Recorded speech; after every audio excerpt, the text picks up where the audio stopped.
زه دې وخت کې چې شادباغ کارلۍ کې ولاړ یم، دلته یو ماډل سټریټ جوړ شوی دی چې داود خان ماډل سټریټ ورته ویل کېږي. که مجموعي طور باندې موږ وګورو، پېښور چې کوم دی هغه ګنده‌ترین او الوده‌ترین ښارونو کې شمېر دی. او داسې یو ځوان پیدا شوی چې هغه په پېښور کې او بیا پېښور کې د زرګاباد او زرګاباد کې بیا د شادباغ کارلۍ کې هغه خپله ګلۍ دومره ښایسته کړې ده، بوټي لګولي دي، دیوالونه ښایسته کړي دي، لاندې چې کوم سټریټ دی هغه یې جوړ کړی دی. یعنې په پېښور کې به دا ډېر کم وي چې داسې سټریټ وي. زما په خیال باندې چې پېښور ته د ګلونو ښار وایي، خو په عملي طور باندې چې موږ وګورو هغه پېښور موږ ونه کاته چې د ګلونو ښار دی. خو دې ځوان چې کوم دی هغه ترې واقعي چې د ګلونو ښار جوړ کړی دی. او دا د دې عزم او حوصله وه، یعنې د خپلې ګلۍ نه محلې نه دغه شانته ماډل سټریټ جوړ کړو. ماډل سټریټ په دې کې دی چې په دې کې هر رنګه بوټي پکې موجود دی. د دې نه علاوه که موږ وګورو نو دلته صفایي ښه بهترینه ده. اوس به د داود نه تپوس کوو چې داود دا خیال څنګه درکړ؟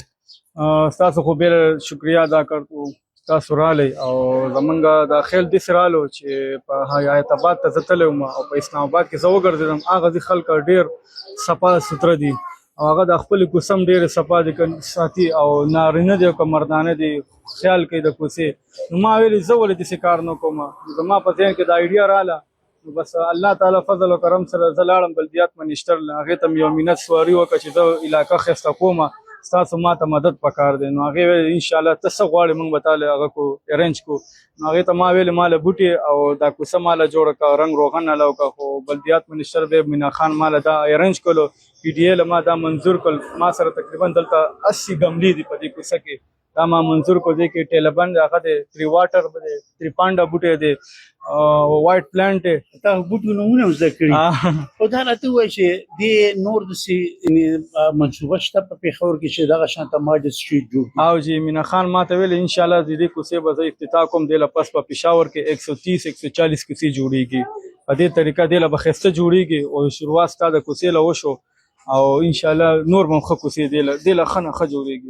تاسو واورېدې او دا د خوشحالۍ خبره دا ده چې افتتاح او د دې ځای نه وشوله. دا لومړی ماډل سټریټ دی، لومړۍ کوڅه ده چې هغه ماډل جوړه کړې شوه. د سره ما دا خبره هم وکړله چې د دې صفایي دا ډېر لویه مسله ده، د دې بوټو خیال ساتل دا هم ډېره غټه مسله ده. دې کوڅه کې چې څومره بوټي دي، دا د دې خبرې عزم کړی داود خان چې دې کوڅه کې څومره بوټي دي، دې ته به اوبه، د دې پالنه، د دې نګهداشت، د دې هر څه به زه کوم او دا کوڅه به چې څنګه صفا ده دغه شانته به یې صفا ساتي. زما امید دا دی چې دې اقدام سره یعنې د ینګ هلک، د ځوان هلک دا یو اقدام پورته کوو. دغه شانته پېښور کې به نور همداسې ځوانان پیدا شي چې دغه د پېښور په حقیقي معنو کې د ګلونو ښار جوړ کړي انشاءالله.